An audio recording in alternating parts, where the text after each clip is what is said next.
Hey everyone, good morning, good afternoon, good evening, wherever it is, whenever you're watching live in the future. Thanks so much for joining us for another Ask an Expert session. We're back for our very first one of the year. Really excited you could join us. We have our incredible program manager from Climate Action, Seba, here with us today, and we also have Richard van der Laken, who knows a lot about design, and he's going to talk to us a little bit about how we design a net zero future. So really excited that you could join us for this. As I mentioned, please say hey in the chat and tell us where you're from. We'd love to hear from you. And be sure to ask questions during the session. If you have any questions that interest you, ask them. We'll do our best to get them answered today. With that, let me introduce Seba. Seba, hey, welcome to Ask an Expert. How are you today? I'm good. Thank you so much, Ryan. And a big thanks and welcome to everyone joining us today for this exciting Ask an Expert session. At the IKEA Foundation, we strive to create a better everyday life for families and to protect our planet. Our climate action theme supports organizations and programs from around the world to limit global warming to 1.5 degrees Celsius compared to pre-industrial level. We have been hearing from experts around the world that the climate problem has been created by smokestacks, tailpipes, and trash cans, the last one being the least understood when it comes to climate solutions. We also believe that the creative community has an important role to play in today's environmental and social issues. Therefore, we are extremely excited to have the opportunity to talk about this important and solvable problem with our long-standing partner and design pioneer, the Amsterdam-based international platform, What Design Can Do. What Design Can Do recently kicked off their exciting No Waste Challenge, which is a competition to harvest design-driven solutions to reduce waste and rethink the entire consumption and production cycle. How ambitious. I'd like you to welcome and join Richard van der Laken, co-founder and CEO of What Design Can Do, to welcome to Ask an Expert, Richard. Thank you so much, Seba. Thank you for being here. It's an honor. Thank you. Tell us a little bit about yourself. Yeah, well, first of all, I have to apologize because, as Seba already told me, I should have worn a blue tie. That would have fit much better with the colors of IKEA and IKEA Foundation. But it happens to be that our corporate color is also yellow. So I'm wearing the corporate suit, so to say, the man in yellow. But to tell a bit more about myself. Indeed, I'm the co-founder and director of What Design Can Do. What Design Can Do is an international platform that focuses on the impact design has and can have on societal and climate issues. I have a background in design. I am a designer myself, already for more than 25 years, working as a graphic designer with my design studio here in Amsterdam. And with that studio, being a designer myself, I've always been very keen on initiating things myself. And that comes from I always say from a sort of an engagement, a societal engagement that I have. I really want to reach out to people, connect with society, and use my skills and talents as a creative to make change happen. So for that reason, throughout the years, I did all kinds of things together with my business partner, Pepin. And so 10 years ago, we started with What Design Can Do. And it started as a project. And it's sort of got out of hand, and now we are this international platform working on different topics around climate action, and we do that also in a variety of cities, metropolises around the globe. So let's start our conversation here with about the new challenge that you're tackling. Yes. Why waste? Why is it so important to tackle waste when it comes to saving our planet?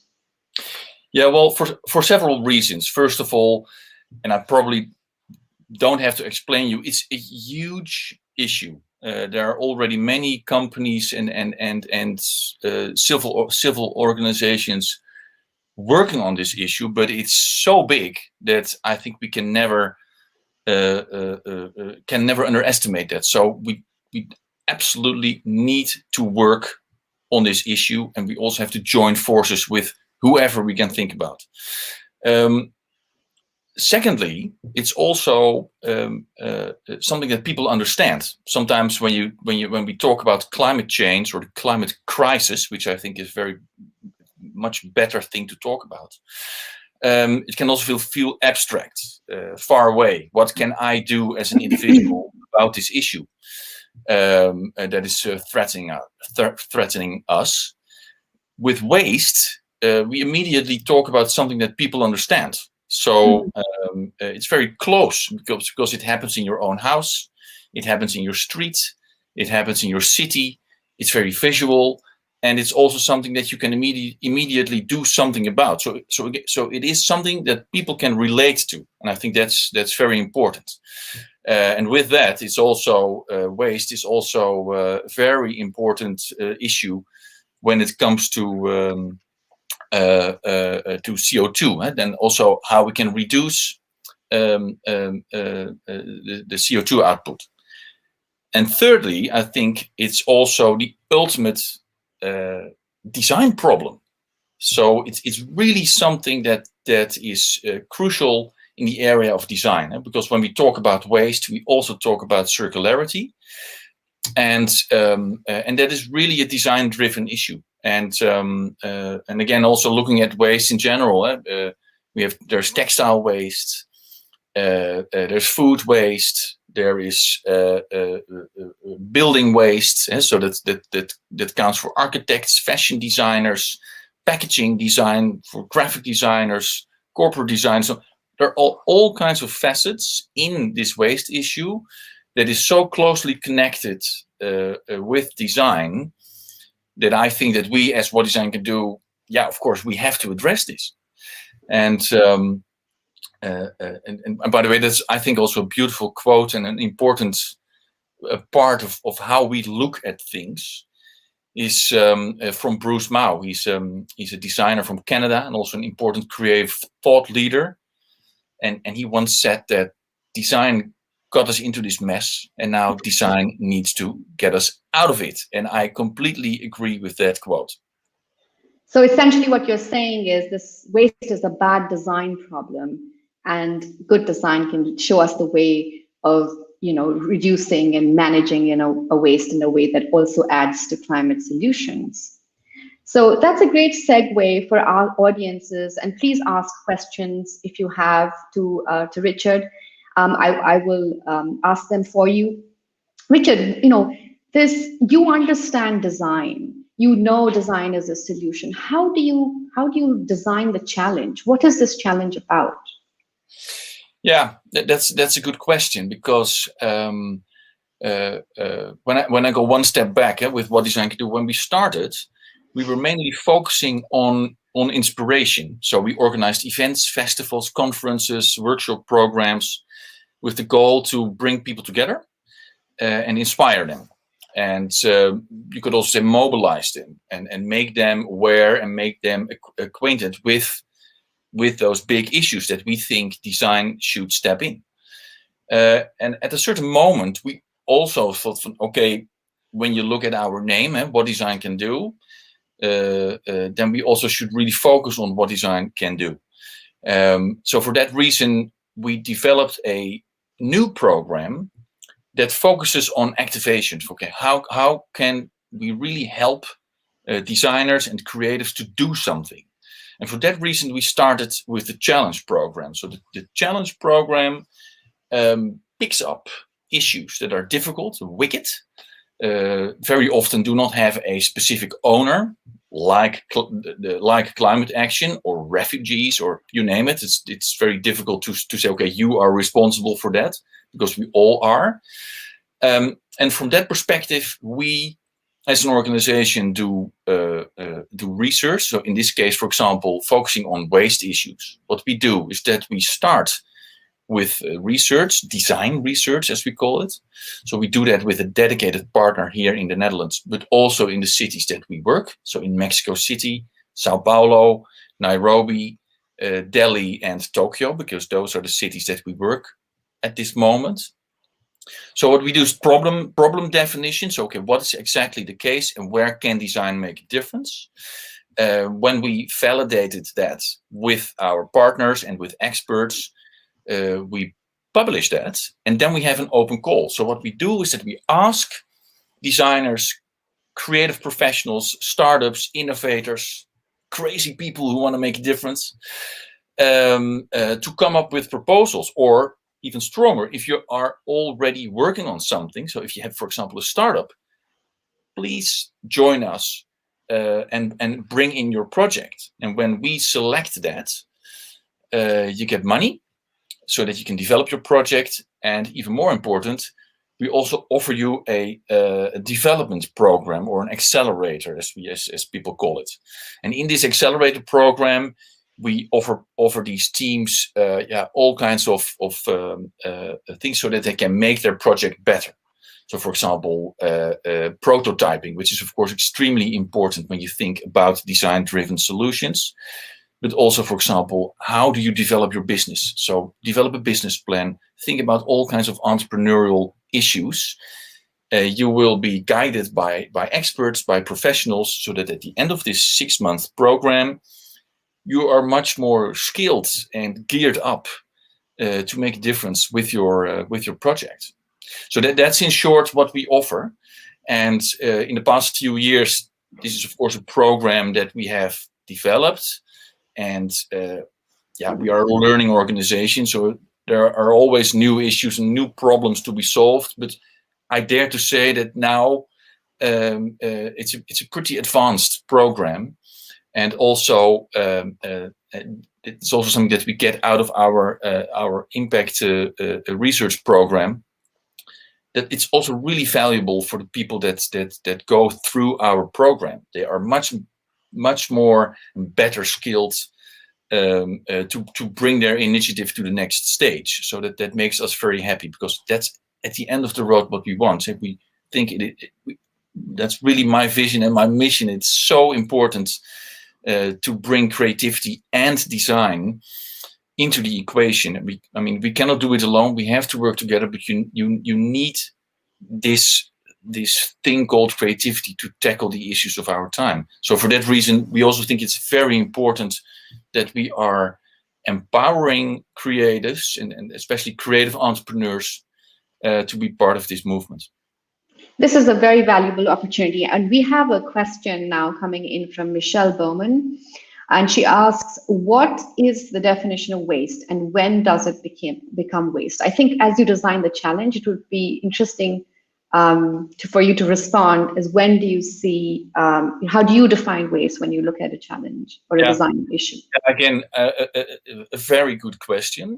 You could also say it's almost a personal question, but I was in a workshop, in a session at a certain moment, and there somebody said that waste are resources are valuable resources at the wrong time, at the wrong place.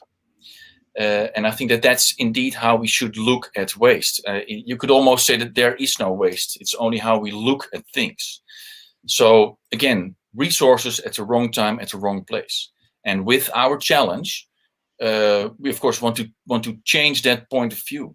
If we really want to become a circular and closed system, you could say that there is no waste anymore. We are not there yet, but that is really what we should strive for.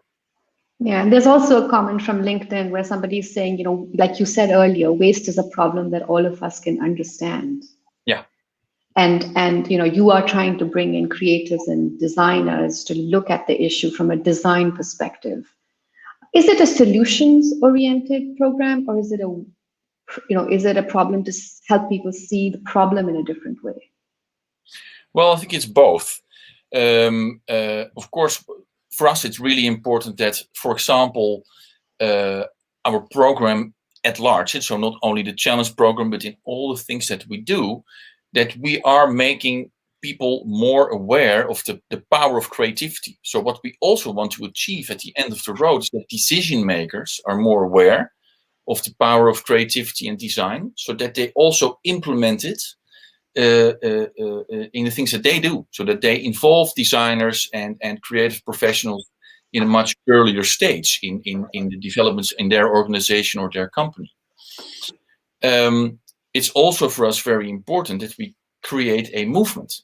I mean, we really want to mobilize people, and that's not only creatives. I think that it works best if we have a true collaboration, so where creatives collaborate with social innovators, or with municipalities, or with consumers or companies.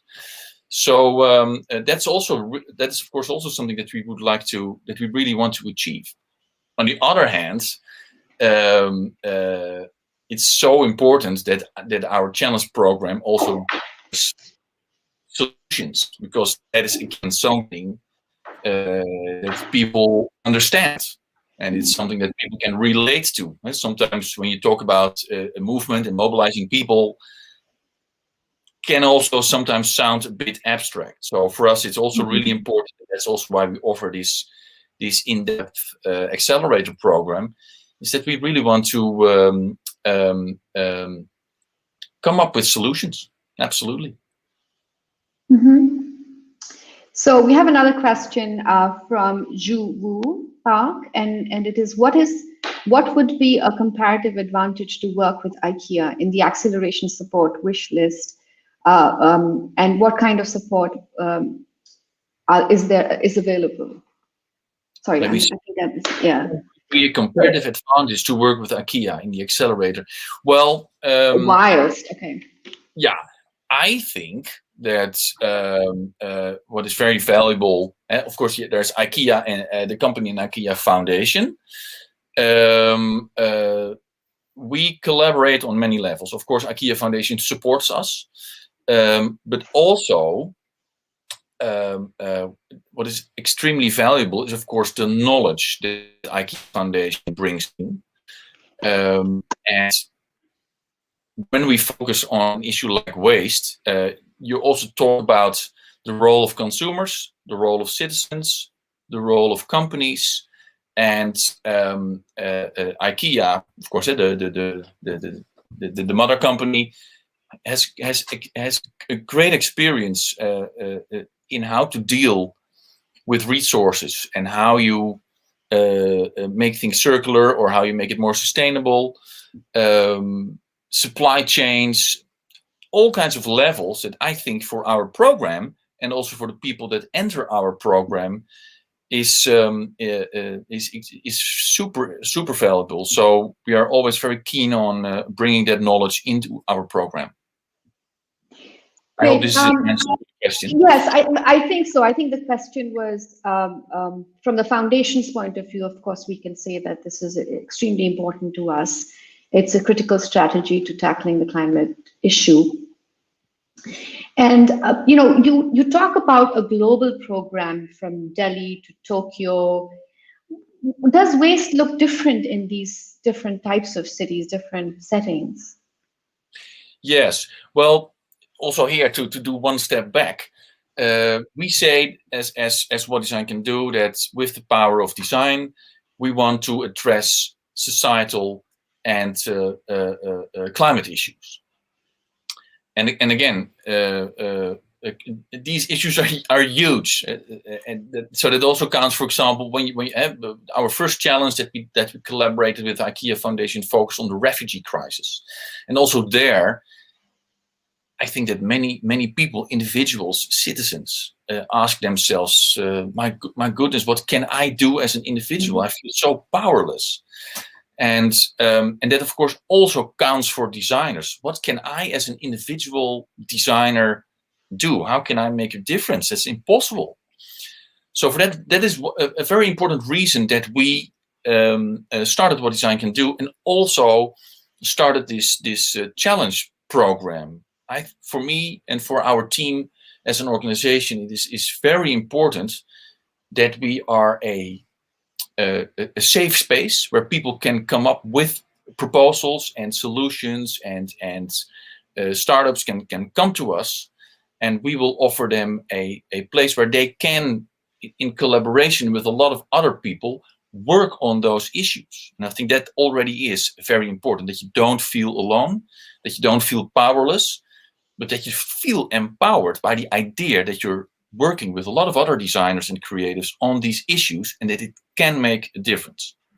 Can you describe to our audience another example of a challenge and the impact it's had? I mean, you talked just now about another one, but just to sort of make it more real for people to hear about what a challenge looks like once, you know, the designers come in with their ideas, and what's the impact in the real world?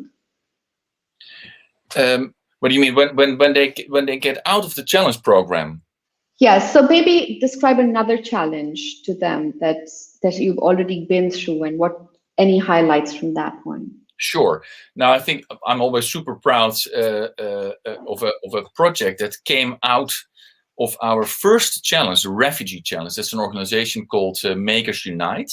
And so in 2016, we ran our first challenge program. And this challenge program focused on the refugee crisis in Europe and the Middle East. And also there we did a lot of campaigning. A lot of people and organizations came in with proposals. Again, they ran through the whole program, and one of the most successful organizations is Makers Unite. And this is an organization that helps refugees to establish careers here in the Netherlands. It's a Dutch initiative. So what they do, they connect newcomers who are trained in arts and crafts with local designers and craftspeople to make fashion products together in collaboration with a variety with brands. And now, after 4 years, I can say that this organization, Makers Unite, is a very successful social enterprise that collaborates with big brands like Tommy Hilfiger or Ben & Jerry's. They work with the V&A Museum in London. They employ, I think, 20 or 30 people, and already a lot of newcomers went through their programs. So I think that's a good example of. That's a very good example. Yes. What our challenge can deliver, and so that it's not, in that sense, not design in the narrow sense of the word. From do you make a chair or a candle holder, but that it's also social design, and that's what Makers Unite does. They also empower creatives to make a living here in the Netherlands. With the Climate Action Challenge, we also had several amazing projects. For example, the Vertical University. It's a project in Nepal, and what they quite literally developed a university. A vertical university. So you go through 8 different climate nodes, and the students that enter this university are educated by local experts in the Himalaya. So what happens in this climate node? What happens in this climate node? And it's educated by locals. And the good thing about this project is that it got a huge amount of international media, from CNN to the New York Times. And it also recently raised more than $2 million in funding. So that's, again, that also, I was super proud and happy to hear this. Yeah, that's quite an achievement. That make next steps. That's quite an achievement, and congratulations on that.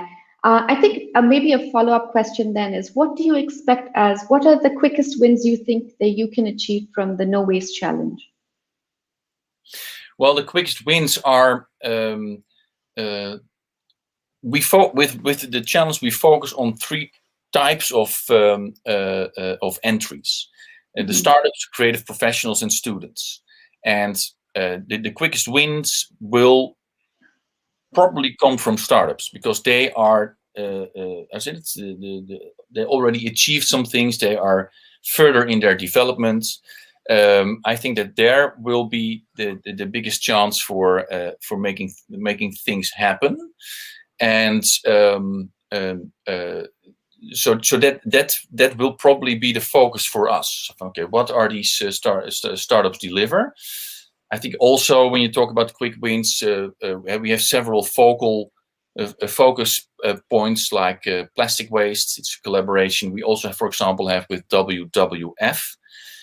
So also there, I think that the quick wins also come in the collaborations that we have with other organizations, and we talk about plastic waste, that is something, again, that everybody understands. There's also a huge movement going on in bringing plastic waste, in reducing plastic waste. So I can imagine that when people in organizations, professionals and startups come up with proposals or solutions in that area, I suspect that we will have the quickest wins there, because then we have already some partners in place that can help us accelerate and implement these proposals. That's super exciting. I think it is about telling the right story, right? And, you know, having it told in different ways. So another question for you is, you know, what do you think for people who will be applying to this challenge? What do you think they should keep in mind? What kind of things are you looking for? Well, so you said you're looking for it goes without saying that creativity and design is an important piece in the puzzle. But also it is very important that you think about, is your idea viable? Are you able to scale it up? Do you have a team, a dedicated team? Because you can have a great idea, but at the end of the road, the power is in the fact that you are able to transform your idea or your concept into something that works. And we know from experience that it is very important that you work with a dedicated team, so that it's not only an idea from a few, I said it, a brainstorm session with a few friends, but with some people who are dedicated on your mission. I think that those are the most important elements in what we will look at. And of course, also, does it fit with, because that's what I also wanted to point out, why we operate in those different cities. You can have a fantastic plan that could work on a global level, but one of the important reasons that we focus on local issues in Amsterdam, in Mexico City, in Delhi, in Nairobi, etc., is that there again, people will be more able to grasp it. People will be more able to understand what you are working on, and you will probably find it easier to find partners and people who want to join your initiative. So it's also really important that when you come up with a proposal or a project that you are working on, that you are able to explain us how it will work in the local context that you live and work in. So it's also about its functionality and you know, its viability. Yes, of course, yeah. And so I have one final question for you, which is very interesting and put to me by the foundation team, is that if you were to win an Oscar for the role of what design can do played in the big climate problem, what would your inspiring speech of encouragement be to your peers and your partners in the design field? Yeah, of course it depends on who I say this to, because again, local context is extremely important. But I would emphasize on perseverance. You can be very creative. You can have great plans and great ideas. But at the end of the road, I think it's always about perseverance. I see that from my own practice. I think that everything that I have achieved in my career is 10% creativity, maybe 20, and 80% perseverance. And that, of course, also counts when you join the What Design Can Do Challenge program. And that's also what I admire so much about creatives who are able to do that. So for that reason, I also always cheer and applaud creatives that are initiators. I think it's so important that we, as a creative community, do not wait for companies or governmental organizations to come up with questions or assignments, but that we are also willing and able to pick up the glove ourselves and initiate and address the issues of our time. And I'm happy to see that so many designers and creators already do that.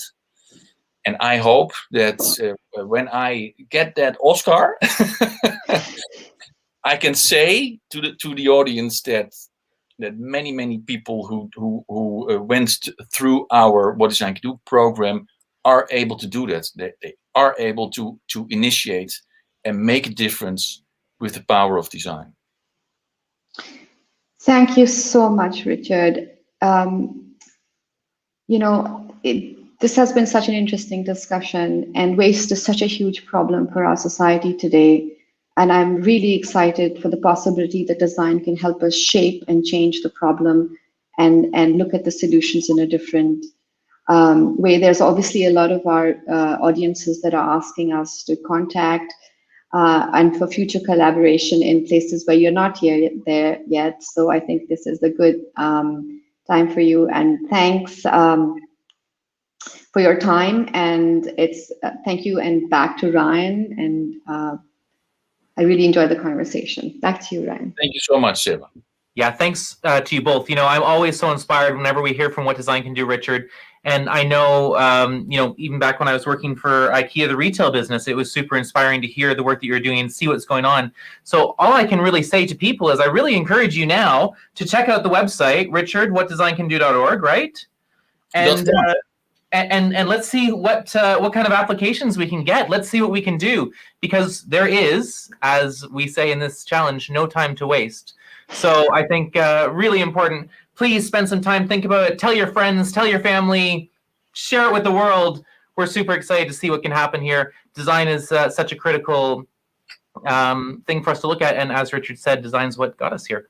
So with that, I want to thank you both for a fantastic session. I want to thank everyone who tuned in for our first session of the year. There's going to be another one on February 18th, so please make sure you join us back then. Keep an eye on our social media for more details, and we'll be back soon. So big thank you again. Have a wonderful morning, afternoon, evening, wherever you happen to be, and we will see you all soon. Bye. Thank you. Thank you.